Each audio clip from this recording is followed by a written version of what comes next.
Welcome to the channel. My name is Black Knight. I play a wargame, Red Dragon, and today, instead of giving you guys a replay or any gameplay footage or something like that, I'm going to be going through an overview of the new 2023 updated guide to deck building that was released by Hideout, also known as Claver, as well as Mork, on the Wargame Bootcamp Discord, which is a Discord usually dedicated to 1v1. This guide, as far as I understand it, is really not meant for just 1v1, it's for 1v1 and team games, and it is specifically limited to unspec decks, which is an effort to drive newer players toward unspec, which I agree is a very nice learning tool. And the first thing, so the format for this, I intend to go over the guide itself, how it's structured, how it's formatted. I intend to then build a deck with it, which I've already done, and I'll show you guys down here when we shift tabs over there. So if you're only interested in that, go ahead and skip ahead. Should be pretty clearly visible when that switch is done. And then I intend to give my thoughts on the guide itself, some feedback there as well, and just general sort of new player thoughts here. And I have recently reached Brigadier General, but just barely. I'm probably more often a Colonel in ranked, which is fairly up there, but by no means an expert. And I guess just to get started, the guide itself has some justification for why unspec, and I think this is worth mentioning as we get started with today's video, which is just that unspec offers you the greatest flexibility at the cost of specialization, which is, you know, certainly a cost worth considering. As it actually says right here, an unspec deck, well, can it beat a specialized deck? The answer is it depends. But oftentimes an unspec deck will avoid getting just hard countered by something that your opponent will bring. For example, if you bring a Moto deck on Hell in a Very Small Place, which is one of the smaller 1v1 ranked maps, you're in for a really rough time, even if you are a really, really good player. So the intention of this guide is to sort of go through how to build a flexible all-purpose deck that may not be the master of any one particular thing, but will hopefully never leave you without an option for any tool you might need. So the guide itself is broken down into sections starting with 3 and onward that represent the tabs that you have inside of your wargame deck, namely logistics, infantry, support, tank, recon, vehicle, helicopter, and plane. And some of these have subsections, some don't. For example, section 8 vehicle is sort of a standalone, but support, section 5, is broken down into anti-aircraft artillery. Well, I think it's actually, geez, that's a bit of a mistype. That's a bit of a typo there. Well, anti-aircraft and artillery are the two main sections there. And then at the bottom of each, so we'll look actually at support for this, there's a recommendation on what to take. And then if you scroll down below that for each section, there's also consideration of the game size that you're looking at. So for example, for 1v1, you might want to do one thing. For team games, you might want to do something else. This holds true for each of the sections, by the way. So if we go to section 4.4, Infantry Summary, what to take, there's a guide here. And then there's considerations for 1v1s, and the infantry also has examples, by the way, particularly for Dutch German Corps, and for Red Dragon's infantry tab, although I'm not entirely sure if that's intended for 1v1 or team game with these particular examples. So with that in mind, well, I suppose I don't really want to read through word by word, and you can probably see why. Scrolling just through section 4.2, which is the infantry rifle squad. This is not utility infantry, things like your man-pads, teams, ATGMs, etc. This is just sort of your line infantry, shock infantry. There's a lot of meat to this guide. There's a lot of units that are specifically mentioned, by the way, quite a few.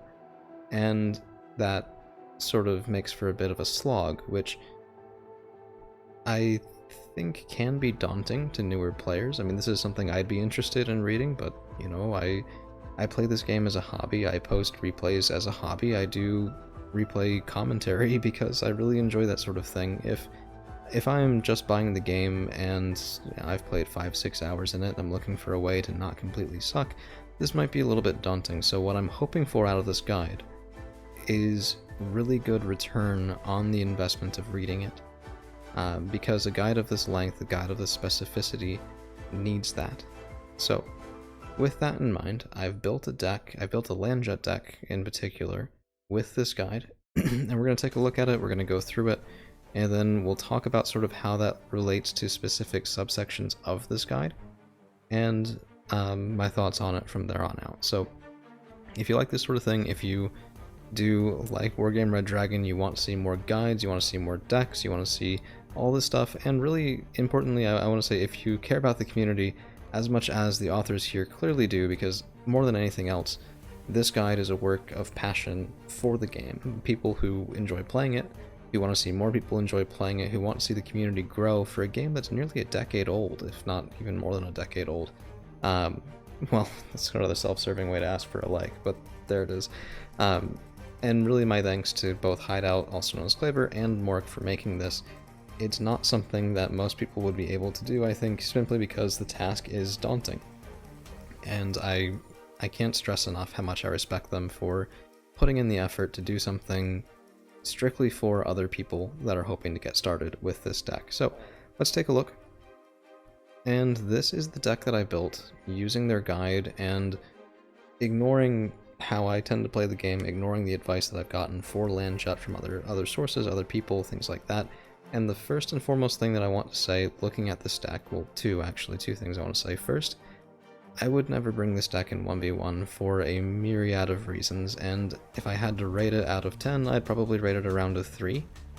And second, I think this really goes to the limitations of a text guide in general, which is I tend to find the most helpful feedback I've ever gotten in Wargame have been in conversations with people who really know their stuff and who are dedicated to looking at not only what options you have available in general from everything, but how you want to play the game, how they play the game, how they've had success, how you could have success, where you've struggled in the past, people who are really willing to help, to look at your own replays with you, to walk through your deck with you, and to give you specific feedback from there. And that's something that is it's an interactive format that a text-based guide can never do. But let's go through why I say that, why I think that, and sort of go tab by tab the recommendations that the guide makes, how they've been implemented here, and how I think in some places they have merit and in some places they fall short. So if we look at the logistics tab as an example, and we go back to the guide here, we go up to logistics, there's a breakdown of each type of command vehicle. Infantry CVs as well as tank CVs are specifically noted as being resilient. There's a discussion about your supply and in what to take. You have 2 to 3 cards of command vehicles, depending on deck availability, which this is something I will also pick on a little bit as well. Depending on the availability of the deck, tells experienced players a lot. It tells new players nothing. Is 55 points good? Is 60 points good? Is 45 points good? I don't really know. How do I interpret depending on the availability of the deck if I don't know the game? But then we go on to say you should have at least 7 CVs and different ways of getting those, and it does have some nice pointers with helicopter CVs are just bad, avoid certain other things here, and then we have 0 to 1 fob, 1 to 2 supply vehicles. So this recommends 3 to 5 cards. If you take 2 CVs, 1 supply vehicle, that's 3. If you take the maximum, that's 5. So that's a lot of range right there. And then game size considerations. For 1v1, it says smaller trucks, 15 to 20 points are usually preferred. And it says, due to people sniping command vehicles, it's a safe thing to run 3 cards of command vehicles, 1 to 2 supply trucks, and no fob. And it says this is safe. Okay, so we've done that here. We have 3 command vehicles. We have just 1 supply truck. And this, I think, has a lot of problems. I've never taken just a supply truck, no fob, and not taken a second card of supply truck. But with 55 points, you really have to make sacrifices. So let's actually take a look at that. We only have 4 planes. We have 3 tanks. We have full support, infantry, and recon tabs. In order to fit that additional card, we have 54 of 55 points used. We'd have to lose something from either infantry support, tank, or recon, which sounds like there's a lot of flexibility there, and just for argument's sake, we drop the extra 2A1, and we can put in another card here. So it is possible within the constraints of the guide to make this fully 5, but you'd sort of be going against what it recommends later on for tanks. So this is why I built this right here. And then If we look at the individual units, I think we also have problems here. So while the guide does mention tanks as being resilient and 2+ top armor is what you really need, there's really no incentive from the guide alone to take the Leopard 2 command tank instead of the FFC Centurion, which I view the Leopard 2 as a much better option, despite the fact that it's 40 points more expensive. This thing can actually kill something in a pinch. It has 16 AP power, which is nothing to laugh at, and 15 frontal armor, which is much more resilient, and 3 top armor, which is also more resilient. It's true that the biggest difference in protection is between 1 and 2, but 2 to 3 ain't bad, man. I mean, there have been plenty of times I've had a Leopard 2 command vehicle survive artillery at 2 to 3 strength. The FFC Centurion is dead. So that's the sort of extra reliability you get from that Leopard 2, and particularly in team games this is a big thing where you're using your Leopard 2 to cap a zone that's contested with high density gameplay around it. If a lot of artillery, you have a lot of fighting going on. So I really think the Leopard 2 is a big choice, but off the guide itself, I have no incentive for 2 versus 3, and with command vehicles that new players don't like to spend points on because, wow, it's expensive, I would just take the FFC Centurion, so here I did. But if I was actually to build this card, well, to build this tab myself, what I'd probably do is I'd probably take the Fuchs and the Leopard 2 and a fob and the 30-point truck. And I think a lot of people do like the Mankat 1 6x6 quite a lot. If you compare it to the Jupiter, you get an additional 650 liters of supply, which is more than half, by the way, of what the Jupiter gets you. You get 10 strength instead of 5, which is more resilient to indirect fire that can damage it.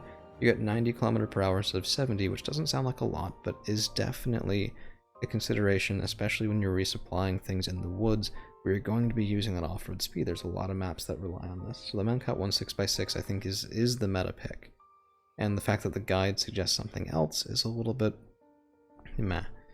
You could take or leave the fob. I have a version of this deck that runs actually with both, but it only uses the 20 because I also have the 30 point available. So my 20 pointer is for things that are nearer to roads where I need the faster rate of resupply, where I don't want to spend quite as many points, but the Mankat 1 is the requirement here, not the Jupiter. So this is how I'd build it. We're going to leave this like this, and this is sort of what we're going to do as we go tab by tab. And the thing with infantry is this tab, as it is right now, is entirely acceptable to the unspec guide as written. At least that's my opinion on it. I think that as written, this is actually recommended by the guide, and I view this infantry tab as borderline unplayably bad. And I'll explain why, and we'll talk through sort of why. But if we go back to the guide and we go into infantry, there's a discussion first of utility infantry, starting with your manpads, teams, anti-tank tabs, everything like that. And you read through this and you sort of get an idea of what is what, but you don't necessarily get an idea of the why. The same is true of transports. It really tells you, what is what, and it does have some recommendations. So, for example, wheeled IFVs are best used with commandos and shocks, but why are they best used with commandos and shocks? That's not really explained. So there's a lot of text, there's a lot of detail, there's very little explanation. And then for what to take, we have 1 ATGM card, 1 to 2 lines, and 1 to 2 high-end shocks. And you'll see that this is 1 ATGM, 1 to 2 lines, 1 to 2 high-end shocks. And actually the Martyr 2, the Panzergrenadier 90 Martyr 2 combo is mentioned by name here in the high-end shocks. For example, West German Panzergrenadier 90 and the Martyr 2. Take 1 to 2 cards of these, sure. Any mention of veterancy? No. And the same is true of the line infantry. There's really no mention of veterancy here. So the other thing that's particularly worrisome is for the ATGM card. It says this is arguably the most cost-effective tool in the infantry tab. It's used for zoning. All of this I agree with 100%. But there's discussion about how you can either, there's discussion about how spreading these out and creating crossfires almost guarantees side shots on enemy armor. If you take in either fast but cheap wheeled options, IFV, etc. This section, if you read it through, I really get the impression it's pushing cheap, really cheap, high numbers ATGMs in cheap boxes, and so that's what I did. I took down-vetted Milan 1s in 5-point boxes, and these things will almost never hit. even if there are many of them. And when they do hit, they won't do very much. I think this is a really bad card, and the fact that it's recommended by the guide is a bit of an issue. So this is sort of... I'm harping on the guide a lot right now, and I don't want you to get the sense that it's all criticism, because it's not. Because, you know, to be frank, I have seen worse tabs than this. You could possibly get through a 1v1 game with this, but it would really be contingent on being better skilled than your opponent anyway, which is not really what a beginner guide is meant for. Apologies if you hear the cat in the background, she's being a little bit persnickety at the moment. Nope, that's not a toy. Okay. Alright. So you need to either have better skill than your opponent, or have a better deck than your opponent, which here is really not that likely, I'd say. And the reason why is you're never really going to go through 46 Dragoner in boxes. If you do, frankly, you're feeding infantry and points where you don't want to be or need to be.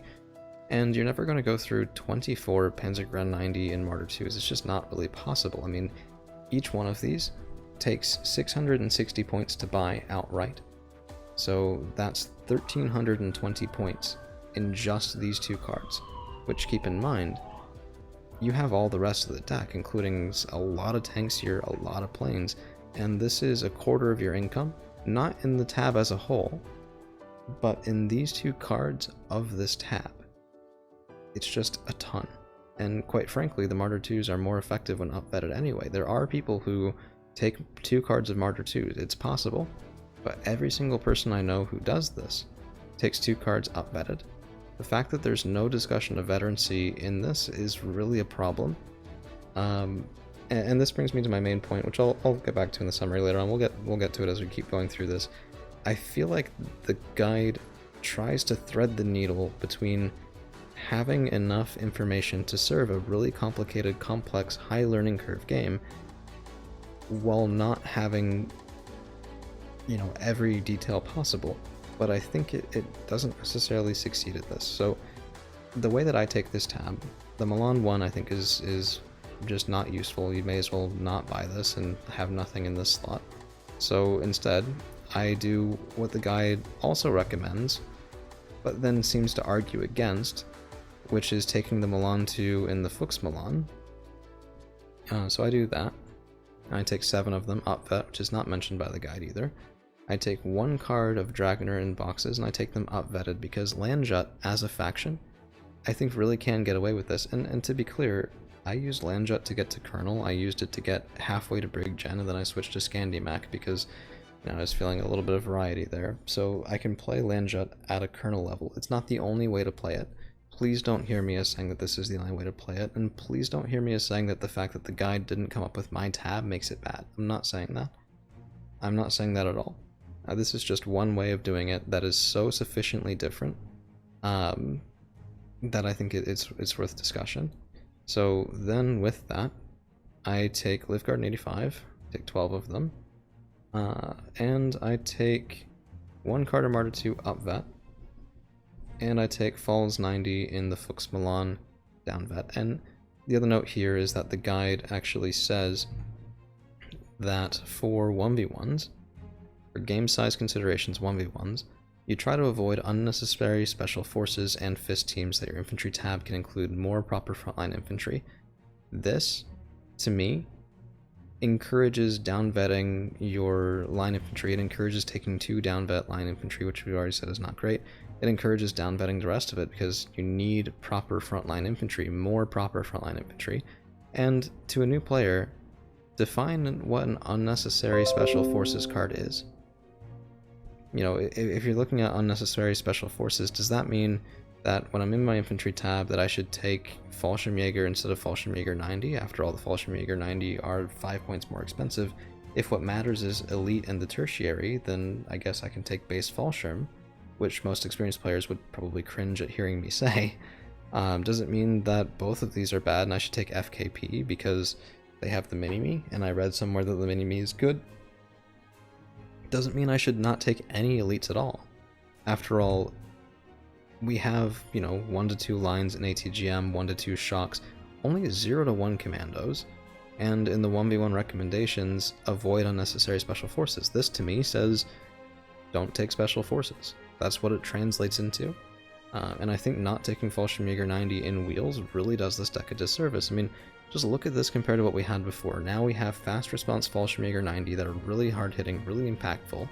We have Milan 2s that will actually land a punch, 24 AP power compared to 17, and they're also on wheels instead of in boxes. The previous tab had no motorized opener in its infantry, none whatsoever. And Landjet, while not the best at this, you have no wheeled autocannon options, really can use speed in unexpected ways oftentimes. I've seen people see a Landjet, they expect something slow, and then I show up with 4 Fallschirmjäger in their woods, and they're very unhappy very quickly.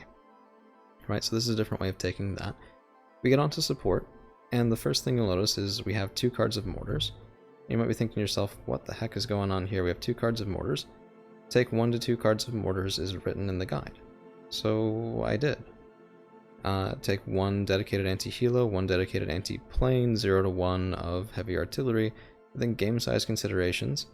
Artillery of all kinds is acceptable and has a place except cluster and napalm MLRS. More often than not, a tab will include 3 cards of anti-air. So, technically speaking, what this deck suggests is not even that you bring the Lars 2, although the reason the Lars 2 is brought is because it's described as a good option in this section here with heavy artillery, which I would say at this point, if the authors disagree with this take, I would recommend that they're maybe not reading it from the same perspective as its intended audience that says, okay, well, when I read this, I don't have the 120 plus 0.7 HE artillery that it says is good, so I go to MLRS, it says high quality MLRS, varied in terms of price. Okay, well I can't use the price to judge. In fact, 50 points is, I guess, something that works. And it says, well, go with the highest HE, the one with the most HE. Often correlates to caliber and suppression effectiveness. Okay, well, let's go into MLRS here. And we look, okay, 6 HE, 7 HE, 6 AP. Alright, Lars 2. And this technically breaks the 3 anti-air rule, and I think most people would fix that by dropping the mortar, but there's really no direction on this in the unspec guide. There's no rationale as to why, outside of the justification that mortars are amazing for smoke and fire support, which again incentivizes double mortar, which I think is a really niche pick. So, I don't know, it feels a little ungainly. And the reason that the Roland 2 is taken is if you look into the anti-plane AA piece, West German / French Roland 2 or 3 is mentioned. There's really no outright reasoning here other than avoiding only relying on just anti-helicopter AA is not ideal. Well, yeah, okay, sure. The automatic is mentioned by name earlier on in the section, so okay, we take it, but the Roland 2s are down-vetted as well, and they're down-vetted because there's, again, no discussion of veterancy. And so I'm sure you guys are getting the theme by now. I don't want to spend all that much time sort of pushing that same thing, but I think most people would probably take, or probably be more comfortable with something like this, or, I don't know, I need to up that. Or, if you're okay with your radar micro, and you want a spag, other than the automatic, you take something like this, and you can include howitzer. The M110, I think, is much more of a common pick than doing MLRS for Landjet, so again, not faction specific. And if you bring the M110, you really do need a fob, so, you know, that recommendation here of run 3 and supply jeeps only sort of falls apart at the faction specific level. So this is sort of the story of the rest of this deck as well. We could go through it, but I think we'll wrap it up with the recon tab, and then I'll give my overall thoughts here, in case they aren't apparent already. My apologies, guys.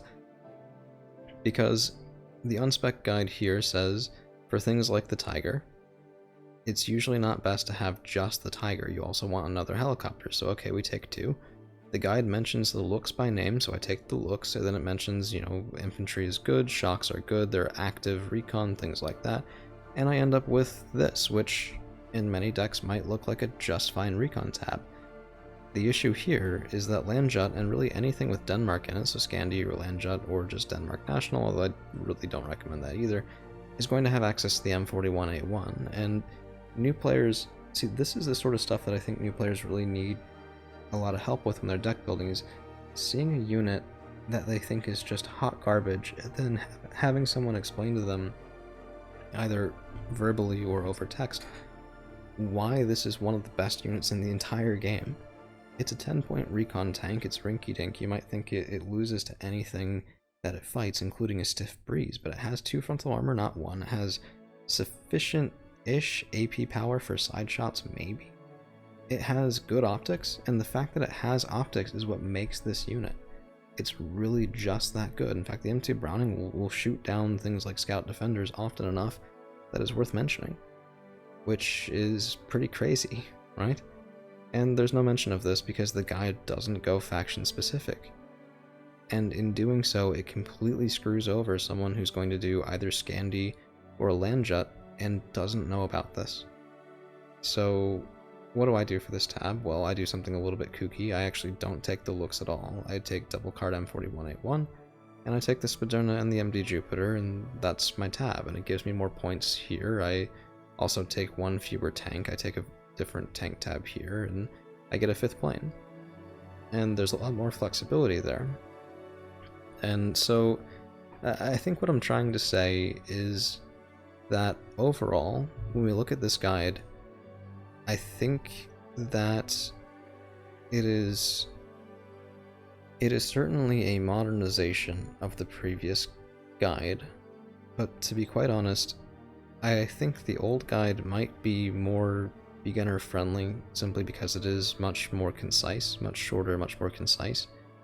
And the other reason I end up with that conclusion is that for all of the specificity, for all of the detail, there's surprisingly little reasoning. And the reasoning and the recognition of the unit types and things like this, and the good units and bad units, and the why is missing. The form is here, but the why is missing. And so I think that, you know, if we want a short, concise beginner's guide that goes through the reasoning for unspec and the basics, the very basics, establish that floor of your deck will not be any worse than this. We already have this. And if we want to go through and make something that truly is the encyclopedia of this game, which, I mean, look at the description of just a subsection of infantry. That is what this is trying to do. Then I think it needs to fully commit. If you're gonna write something this long and this detailed, include the why as well. I know it'll make it longer, but at least then you'll have an explanation. And yeah, it might not be the first thing you want new players to see because it'll be at that point probably a small novel, but it would at least be comprehensive enough to be helpful, because to me, this guide and the previous guide, they both establish the same floor. Your deck will be a 3 out of 10 at worst. It won't be a 1980, armored deck from Denmark that you're bringing in 1v1 and you think, well, I'm really gonna, rock'em sock'em robots with this guy and come out on top. No, it does point you toward unspec. It does establish some minimum. But again, to go back here, and let's discard those changes, let's go back into that deck, and I really don't think this is good. It might not be terrible, but it's not good. And the guide, at its current length or longer, needs to be something that gives you something good. Not just not bad, good. So, yeah, that's sort of how I feel about it. And this may be disappointing to some. It's not intended to give any offense, never is. And as I said at the beginning of the video, I really respect the people who made it, because it's a lot of effort, and it's a difficult thing to do. My hope is with this, anyone looking at this and looking at those guides will know how to use them to establish that floor, and then will know to ask questions. The Bootcamp Discord has a dedicated deck help channel. My Discord has a dedicated deck help channel. I'm not sure if the Blitzwar community Discord does or not, and frankly a lot of the people on my Discord are also on the Bootcamp Discord for 1v1 in particular, so I really recommend that. Bootcamp really is a nice place for the 1v1 sort of learning aspect of the game. Go talk with people, and that will get you a lot farther than reading this guide will. Either guide, to be frank.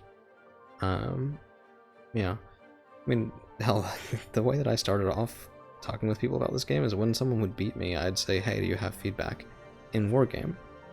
And they would send me to Bootcamp Discord, and I one day listened. And now I'm a Brigadier General. No, low-end Brigadier General, but still.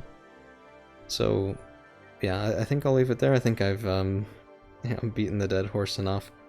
I'll have a replay for you guys, I think, today as well. But until then, thank you guys for hanging around. We'll see you again real soon.